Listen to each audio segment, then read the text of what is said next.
যমুনা নদী শীতের দিনে যতটা শান্ত স্থির, বর্ষায় ততটাই বিক্ষুব্ধ। প্রচণ্ড স্রোত বয়ে নিয়ে তখন যমুনা হয়ে যায় রাক্ষসী।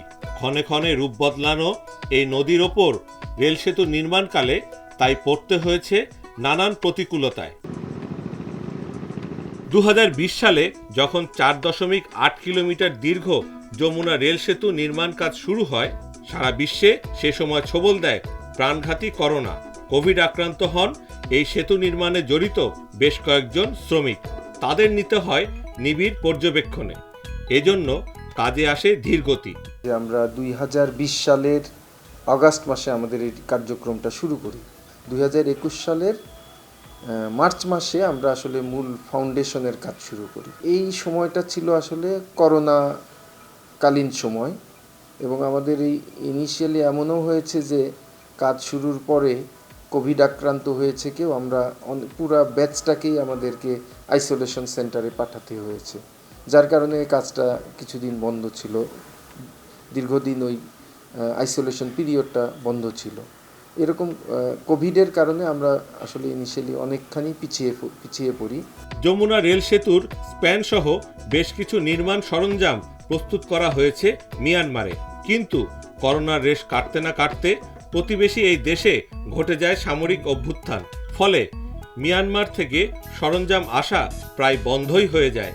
এ কারণে যমুনা রেল সেতুর পশ্চিম পারে নির্মাণ কাজে কিছুটা দেরি হয়েছে। সেতুটা দুই ভাগে, দুইটা কন্ট্রাক্টর দ্বারা নির্মিত হয়েছে। এক পাশের কন্ট্রাক্টর তাদের যে ইকুইপমেন্ট, যেটা পশ্চিম পাশে, এরা মিয়ানমারে তাদের ইকুইপমেন্ট রাখা ছিল। তা ওই সময় আসলে মিয়ানমারে যে মিলিটারি কুর কারণে তারা ওই মালামালগুলো মোবিলাইজ করতে পারেনি। পরবর্তীতে তারা পরিকল্পনা পরিবর্তন করে সিঙ্গাপুর বা অন্য অন্য কান্ট্রি থেকে এই ম্যাটেরিয়ালগুলোর সোর্স করে। তারা করার পরে এটা একটু দেরিতে কাজ শুরু হয়েছে ওই ঠিকাদারের কাজটা, এবং এমনও হয়েছে যে তাদের ওই ইকুইপমেন্টগুলো যেটা আসলো সেগুলো মাঝে মাঝে কিছুটা ইফিসিয়েন্সির দিক থেকে ঘাটতি ছিল, এই জন্য তারা বেশ কিছুটা পিছিয়ে পড়ে। করোনা এবং মিয়ানমারের সামরিক অভ্যুত্থানের সঙ্গে বড় বাধা ছিল যমুনার স্রোত। 2021 সালের মার্চ মাসে পুরোদস্তুর কাজ শুরুর কিছু পরই আসে বর্ষাকাল। তীব্র স্রোতের মাঝে তখন নদীতে পাইলিং করা ছিল বেশ কঠিন আর ঝুঁকিপূর্ণ। আমরা যে ফাউন্ডেশনের কাজটা করেছি এটাকে বলা হয় স্টিল পাইপ শিট পাইপ। এটা একটা জাপানিজ টেকনোলজি।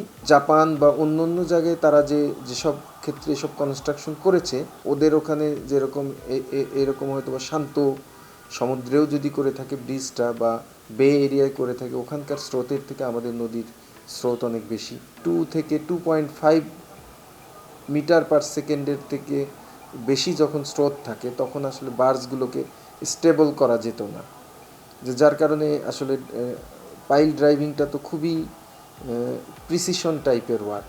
তখন তারা কিছুদিন মাঝে মাঝে বন্ধ রাখতে হতো।